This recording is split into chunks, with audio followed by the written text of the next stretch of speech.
بھی ہے، اسی کا نام جہاد ہے، سیلف ڈیفنس کا نام، اور یہ ہر کوئی آج کر سکتا ہے، بالکل جائز ہے۔ اس کو در حقیقت میڈیا نے، دجالی میڈیا نے اپنے پروپیگنڈوں کے ذریعے سے اتنا بدنام کرنے کی کوشش کی ہے کہ یہ نام لیتے لیتے کوئی ڈرنے لگ جائے۔ میں علل اعلان کہتا ہوں، میری یہ بات پھیلے گی ضرور، مجھے معلوم، جہاد میں کوئی قباحت نہیں، کوئی برائی نہیں۔ اگر کوئی برائی ہوتی تو جہاد اسلام میں ہوتا ہی نہیں۔ مجھے کوئی ثابت کر کے دکھائے۔ جہاد کا مطلب اگر تم یہ سمجھتے ہو کہ لشکر طیبہ جو کر رہا ہے، جہاد کا مطلب اگر تم یہ سمجھتے ہو کہ ناحق آ کر کے کسی پر بم باندھ کر کے اڑانے کا نام ہے، میں اس طرح کے جہاد کی بات نہیں کر رہا ہوں۔ انہوں نے جہاد کو بدنام کرنے کے لیے یہ سازشیں رچی ہیں۔ ہم تو یہ تسلیم بھی نہیں کرتے کہ لشکر طیبہ نام کی کوئی اسلامی تنظیم ہو سکتی ہے۔ میں تو اس بات کو تسلیم بھی نہیں کرتا کہ ISIS نام کی کوئی اسلامی تنظیم ہوگی۔ ہمارا اسلام سے ان کا کوئی تعلق ہی نہیں نظر آتا۔ یہ دوسروں کی بنائی ہوئی ہو سکتی ہیں، خالص اسلام پڑھنے والے کی ایسی کوئی تنظیم ہو ہی نہیں سکتی۔ جہاد ایک پوتر لفظ ہے، مقدس ورڈ ہے، یہ مقدس ورڈ ہے۔ اس پر ہمیں اللہ رب العزت نے شہادت اور اجر عظیم کا وعدہ فرمایا ہے۔ میرے عزیزو مومنین، اور میں تمام علماء سے بھی گزارش کروں گا، یہ جتنا اسے بدنام کرنے کے لیے میڈیا اچھالے، تم اتنا زیادہ اس لفظ کو پاکیزہ طریقے سے لوگوں میں واضح طریقے سے بیان کرو۔ جہاد کا مفہوم کیا ہے؟ کیوں ہم اس بات سے خوف کریں؟ ان لوگوں نے اگر تم کو پریشان کرنے کے لیے تمہاری کسی چیز کا نام لے کر بدنام کرنا شروع کیا تو کیا تم وہ ساری چیزیں چھوڑنا شروع کر دو گے؟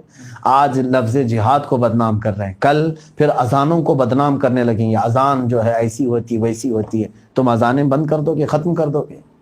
اس کے بعد پھر تمہاری نمازوں پر، تمہاری ٹوپیوں پر، تمہاری داڑھیوں پر، تمہارے قرآن پر، کہ یہ سب چیزیں آتنک کی طرف لے جاتی ہیں، معاذ اللہ رب العالمین۔ اگر وہ یہ کہنے لگ جائیں کہ قرآن آتنک سکھاتا ہے، دہشت گردی سکھاتا ہے، تم قرآن سے دستبرداری کر لو گے؟ ہرگز نہیں۔ اس لیے کہ اگر کوئی غلط پروپیگنڈا کرتا ہے تو ہمارے اوپر یہ ذمہ داری ہے کہ اسلام کا صحیح چہرہ ان کے سامنے پیش کیا جائے۔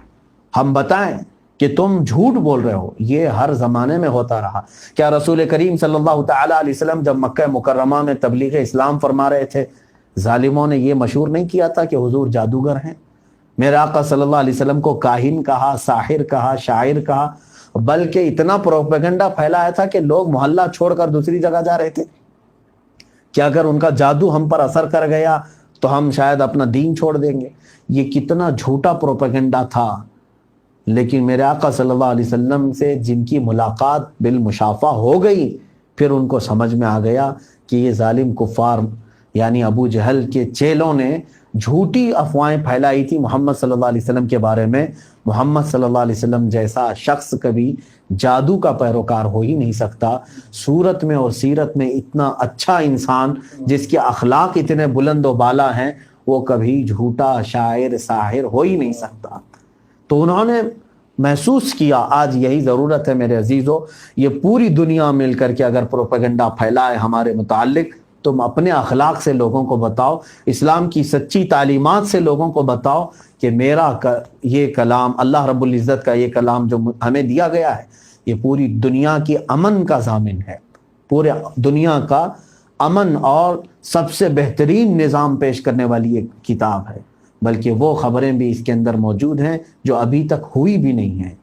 1400 سال پہلے میرے آقا صلی اللہ علیہ وسلم پر نازل شدہ یہ کتاب بعد میں ہونے والے تمام واقعات کی خبر دے رہی ہے۔